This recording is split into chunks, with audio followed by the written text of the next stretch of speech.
તો મિત્રો આપણે થોડાક દિવસ પહેલાં જે કાકા બળિયા દાદાની એક આપણે રીલ્સ મૂકી હતી કે હાથ પગના દુખાવા કોઈ પણ તમને ચામડીની તકલીફ હોય તો દાદા મટાડે છે.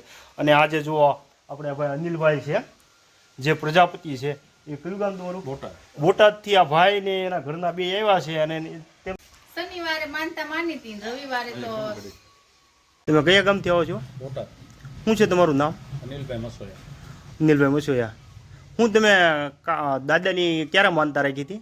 લગભગ અઠવાડિયા પહેલાં અમે મોબાઈલ દ્વારા રીલ્સ જોતા હતા ત્યારે અમને ખ્યાલ આવ્યો કે અહીંયા દાદાની મૂર્તિ બિરાજમાન છે અને એના ચમત્કારથી એમ કે ભાઈ માનતા રાખવાથી હાથ પગના દુખાવામાં ઘણી બધી રાહત અને મટી જાય છે. તો મારા ઘરનાએ લગભગ શનિવારે માનતા રાખી હતી અને બીજે જ દિવસે લગભગ 10 દિવસથી દવા ચાલુ હતી પણ એ દવાની કોઈ અસર થઈ નહોતી. પણ દાદાની મૂર્તિનો ચમત્કાર થયો અને દાદાને પ્રતાપથી મારા ઘરનાને લગભગ બીજે જ દિવસે બધી જ દુખાવો બધી જ વસ્તુ દૂર થઈ ગઈ.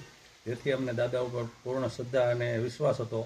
જેથી અમે આજે 8 દિવસે અહીંયા દાદાની માનતા પૂરી કરવા માટે અહીંયા કનાડ ગામે પધારી અને દાદાના આશીર્વાદ મેળવેલ છે. તો આપ સૌ લોકો પણ અહીંયા દાદાના ચમત્કારિક મૂર્તિનો બાધા રાખી અને તમારી માનતા માનશો તો અચૂકપણે તમારા દુખાવો દૂર થશે એવી હું દાદા પાસે સૌને માટે પ્રાર્થના કરું છું.